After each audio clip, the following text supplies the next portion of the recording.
Good morning, everyone. My name is BE, and I am about to reveal upon you a step-by-step guide on how to draw polcompball art without breaking the artistic guidelines. This will include first a run-through of said artistic guidelines, and then a tutorial on two different platforms, Microsoft Paint and GIMP. So first, the guidelines. Most importantly, no anti-aliasing or lossy compression, so no fuzzy borders along the lines that you draw, and no JPEG artifacts.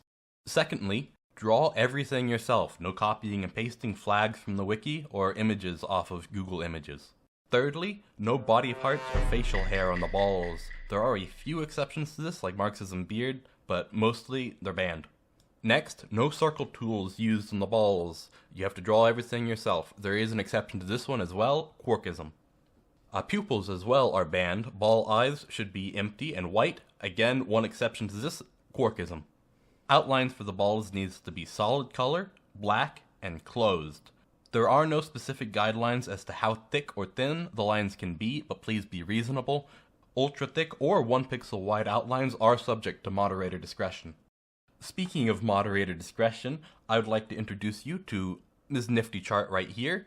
This left-right axis is the quality of artwork, and this up-down axis is tolerance. As you can see, if you are drawing masterpieces, you can bend a few of these artistic guidelines, but if you're just a normal person like the rest of us, you gotta follow the rules. Finally, rules on which balls can be used in your comics. Original characters are, for the most part, heavily discouraged to ban. They are allowed in the background, they are allowed if they've been approved beforehand by a moderator, and in some cases they can be allowed as a one-off punchline. Now, the two programs I'm going to be going over today, Microsoft Paint looks like it's easy, it's actually pretty difficult, and GIMP looks like it's difficult, it is actually pretty difficult. But if your only goal in life is to draw polcompball art, I have good news for you, because it's actually pretty easy. So the first program we're going to be using is Microsoft Paint. Microsoft Paint has a really low skill floor, it's easy to get into, but it also has a low skill ceiling, so you're not going to be creating masterpieces with this. It can draw polcompball art though, pretty competently, but you are limited by the limited scope of Microsoft Paint. So your tools here are going to be your pencil tool right here. This is the most important one since that's what you're going to be drawing with. It defaults to this 1 pixel wide line right here, but you can change the size in this menu right here. Do not use this paintbrush right here or any of these other ones in the drop down menu, as they are anti-alias. You can see as soon as the line's done, it turns a lot of it feathers the edges between the line and the background, so that's not very good. You have your color 1 and color 2 right here. Your color 2 is the background, so if you delete something with the delete button, it'll change it to your color 2. If you set it as white, it turns back into the background. You can use this button right here to drag your canvas size. You can see the size in pixels in this bottom part right here. So you're going to probably want that between 500 and 1000. Pretty good. 600 is probably fine for just this tutorial right now. So we can start by drawing a ball. I use the pencil tool. This third option right here, labeled as 3 pixels. And I draw an outline in green first so I can get a general idea of what I'm doing. I go back over it. Hopefully better, but sometimes it might take a few tries. Control Z is an easy undo, so as soon as you start not liking your line anymore, you can just Control Z it and it will disappear. And it turns out better than if you could draw freehand, and then you can go back to green here, use the fill tool, left click, and then right click, and it will remove everything you don't want. Drawing the eyes is a bit easier, so you probably won't need a sketch to follow. And then drawing the inside is a bit more complicated than it is drawing the outside. So if we're going to draw, let's say, minarchism right here, you're going to use the fill tool to fill the ball in one color, and then you have to do some setup. So we're going to use the eraser tool, actually. We're going to leave color 1 the color that you're going to be drawing over, and then color 2 we can change to a different color, the color you want to draw, and then you're going to right click, and it will only draw over the color 1 you have selected. Then you can go back.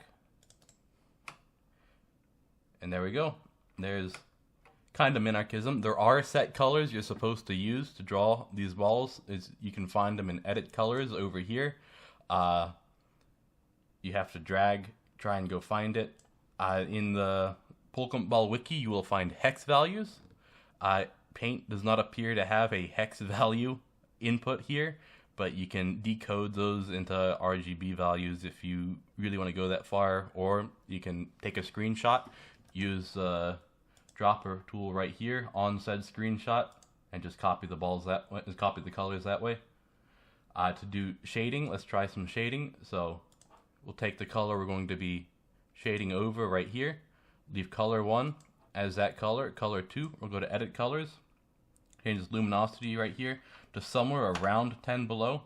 9 is fine, it doesn't really matter. And then use that same technique we used to draw over, and then fill that in. And same with the background if we wanted to shade the bottom. And there we go, there's minarchism right here. You can see when I move this around, it changes the background into that background color you have. So text in Microsoft Paint is a bit annoying. If you just type out something normally and you click off, it's going to anti-alias really bad. That's not technically disallowed, but if you did want to go back and fill in that background for whatever reason, it's going to leave a lot of artifacts around your line, which is not allowed. If you want to fix this, the solution is a little bit complicated. You have to open up a second window, go to File here, go to Properties, and change this window into black and white. It cannot be undone, so if you do this, make sure you're on a different window, and then you can type whatever it was you want for your dialogue. And then you can copy this with the Control-C button. Go back to your canvas and then Control-V to paste. And now you have an anti-aliased dialogue. You can draw your speech bubble however you want. I usually just draw a line like that. But you can also draw actual bubble if you want to. It all works out fine. And then one last thing about Microsoft Paint. Moving stuff around, I touched upon it briefly before, but you select tool right here, and you have this check mark right here for transparent selection. So say you have this turned off, which it is by default, and you select something you want to move around, and you move it, it's going to select that background too, and it's going to overwrite anything you're moving towards. What you can do is just hit that transparent selection, so when you do select something, and you move it around, it'll move only everything that isn't your color 2. So make sure you have color 2 set to your background, and just know that it's not going to select anything that, is your color 2. And then when you want to go save your image here, you go to File, Save As, PNG Picture, not a JPEG. A JPEG is lossy compression. You want a PNG, which is lossless compression. So you can name it whatever you want, and you can save it, and there you go. Next program is GIMP, GNU Image Manipulation Program. This has a bit of a higher skill floor. It's not difficult, it's pretty easy, it is free just like Paint, and there's a lot more you can do with it, but there's a lot of stuff here. Most of it you can ignore if you're just drawing polcompball art. You go to File, and then New, right here. This will bring up this window right here. I have multiple screens, so it pops up in the wrong place. 600, 800, probably want to change that to like 800 for this. This will bring up your colors right here. It'll automatically default to your secondary right here. You can swap them with this arrow. When you're using the fill tool, you can press Control. It'll swap which one you use. So if you regular left click, it'll do your primary color. Control left click, secondary color. Again, I use green outlines. and the pencil tool right here, do not, well, okay, you can use this. You have to change a lot of stuff. You have to turn up the opacity. You gotta change your hardness here. There's a lot of stuff, but pencil tool just defaults to correct. You can change your size right here. I like to use somewhere between 3 and 10, usually 10 for my artwork. Though if we're using this small of a scale, it's more like it, but if we're using this small of a scale, maybe 5 would be better.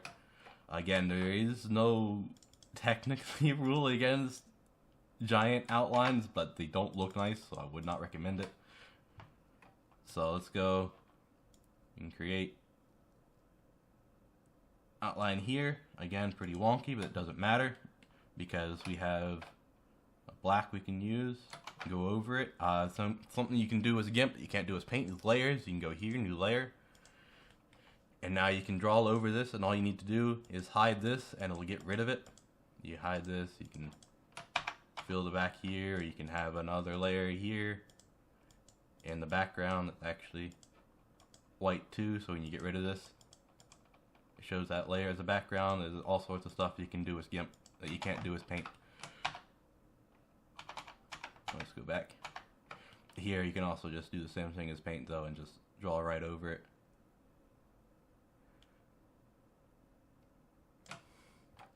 Again, pretty wonky. Let's actually retry that.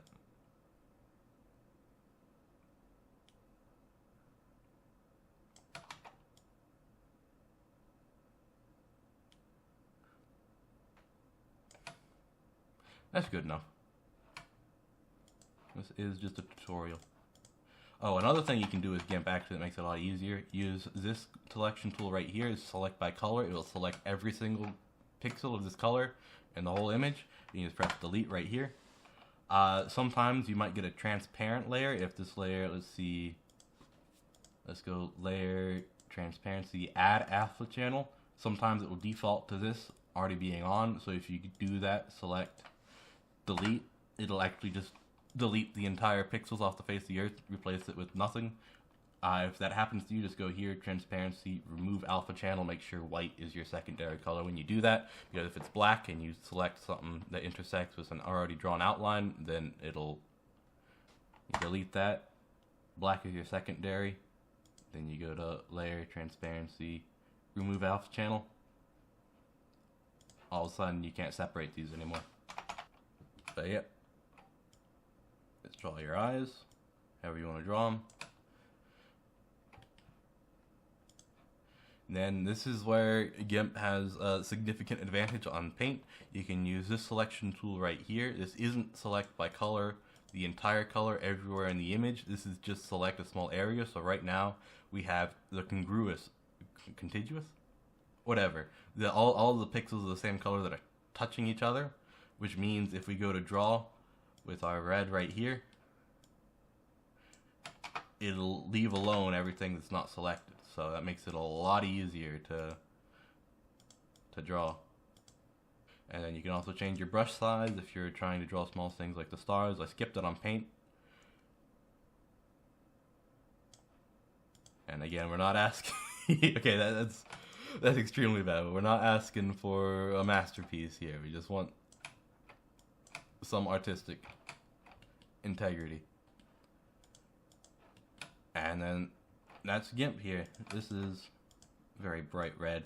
These balls do have technically colors they're supposed to be. Nobody's gonna double check you on that, but there are on the wiki actual hex values. If you can go on the wiki, you can find it's just 6 numbers or letters like this. You just copy and paste them in this. So if you want, let's just say really dark gray. If it specifies to use 20, 20, 20, I think usually it's 21, 21, 21 for black, but you can just copy paste it in here, hit OK, and you'll get the color right there. And then for GIMP in text, the text tool right here, again, you can change your font. Let's just do trebuchet, bold, normal, it doesn't really matter. The text is entirely subjective as long as it's not anti-alias. Anti-alias button is right here. It might be turned on by default. So just hit that check mark right there, make sure it's not turned on. You get your text alignments right here, left, center, then right if you want to use right for some time, and then filled, which is just terrible. And your text color is right here. If you have a different primary color, when you start the text layer, it'll snap that, and then changing your primary color won't affect. Okay, it did affect it. Sometimes it won't affect it. GIMP is kind of weird. It has a lot of weird little things it'll do sometimes, but you can type in your thing right here, change the size, and then okay. This is an older version of GIMP, so it has some glitches. But to unselect the text, you just hit a selection tool. You hit out. You can change your layer back to your normal layer. And now you have that. The good thing about GIMP too is that you can just move this around, just if you want to, and it's its own layer, so it has transparency in the background. And yeah, you can go draw a line like this. You can go create a new layer. This layer will have transparency in the background, so you can draw your text bubble here. You can fill it with white. It doesn't look like anything happened here, but if you go back into the normal layer and draw something in the background, all of a sudden you can't draw over it, and if you fill that, you see it ignores that bubble because it's in its own layer, which again makes it way easier to use in Microsoft Paint. So some other useful tools for GIMP that I didn't go through when I was drawing this, but are very useful. You have your image bar right here, which has canvas size, which you'll probably need at some point. If you're drawing and your drawing gets too close to one of these edges, all you have to do is change this height value to say 1600, and all of a sudden you have more. You can change where your current drawing exists in your new canvas size. So if you change this to 900, now you can move it left and right too. You need to make sure to hit resize the layers, all layers, or else when you resize, you're going to only be able to draw inside this area. If you do that on accident, it's easy to fix. You just right click the layer and then layer to image size right here, and it'll fill everything with that layer. And then you'll have to do the same thing for this layer too though. Second thing, if you for some reason want a border around something you've drawn, let's go here. Say you have something in the background here and you want to have this thing in the background not touching this, something you can do, you go create a new layer, you go here, you select this right here along with this right here, so you have a solid selection around everything you want. Okay, you can select your lower layer here, the one you just made, and then edit, stroke selection, stroke it with the paint tool, not the stroke line, which I think it defaults to. Hit pencil here, and it'll basically trace this with the pencil tool, so you can have a border. You can change how big that border is by changing the pencil tool here, or if you're lazy, you can just do stroke line, solid color, unhit anti-aliasing, and change this to whatever you want, and it'll make that border bigger. That border exists on its own layer right here. If you get rid of the background, you can see how that all layers up. So that's very useful in very specific circumstances, but it is something you might want to keep in mind.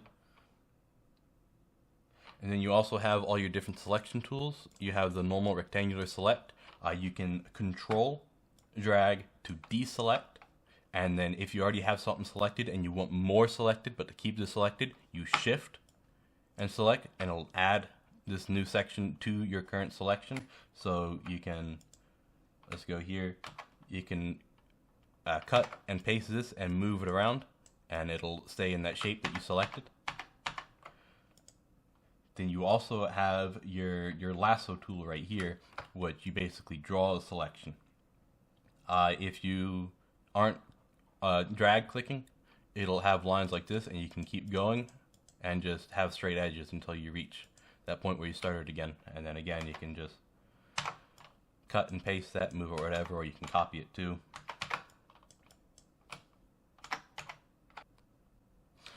Something more advanced that I don't like using, but you can use, is the path tool, which I believe, no, that's not this one. Where's it? There it is. The path tool right here. This is this is tricky. I don't think it works very well, or maybe I just don't understand how you use it. It's kind of similar to the lasso select, or you can press like this, but you can also drag these lines to create curves. These lines will send them in different directions. Yeah. Again, this is a little bit harder to control than I would like. There's different modes here that I haven't actually figured out yet. But then if you want to turn this into something physical, you can change your primary color, go edit, then stroke path here, and then you have the same two menus. So let's just leave it stroke line. Let's go at size of 3, and then you can see now you have, I guess you can call them vectorized curves, even though it's a raster image. If you want to pick a color, there's two ways to do that. If you want to pick a color off the what you've already drawn, you can use this pencil tool right here and control click.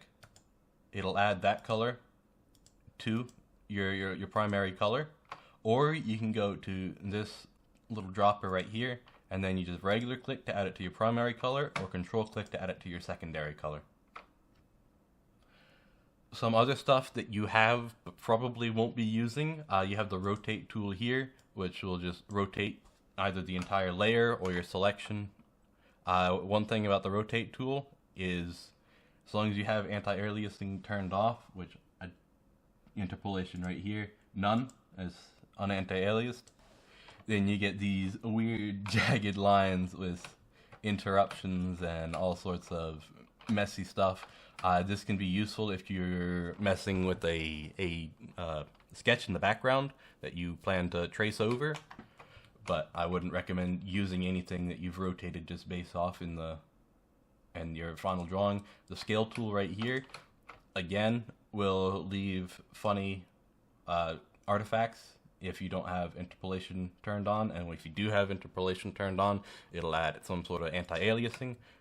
You can see these lines are no longer uniform in size, and you still have a couple of weird funny bits right here, but again, if you're messing with a sketch, that can be extremely useful. And again, you can select and then you copy and paste if you want to use the scale tool on just something, or if you have something copied that you don't want to lose, you can go to, I believe it's layer float, wherever float is. It might be in edit. No, select. There it is, select float, sorry. And then you'll be able to edit this. Your reverse tool right here is pretty simple. You're just reversing the floating layer right here. And then your eraser tool right here will turn things to either the background color or your alpha channel if you have one. So right now, this is turning it to the background color since this layer doesn't have alpha. But if you go up to a layer that does have alpha, let's go here, it'll change it to the clear, not the background color.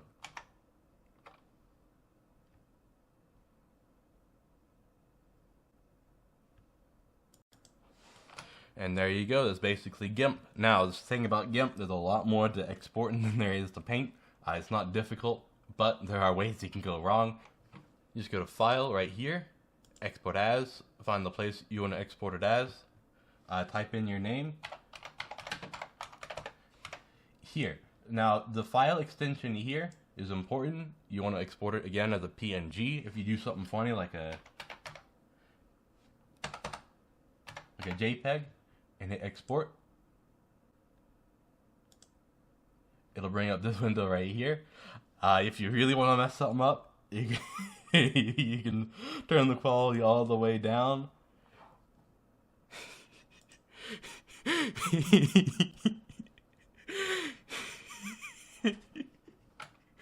And you'll get this. So don't do that. Just go here, file, export as, and choose a PNG. Export. Compression level. This compresses. This is not lossy compression, so it's fine. Just export. And that one's normal. And there you have your step-by-step guide on how to draw polcompball balls. So, please behave, and good night.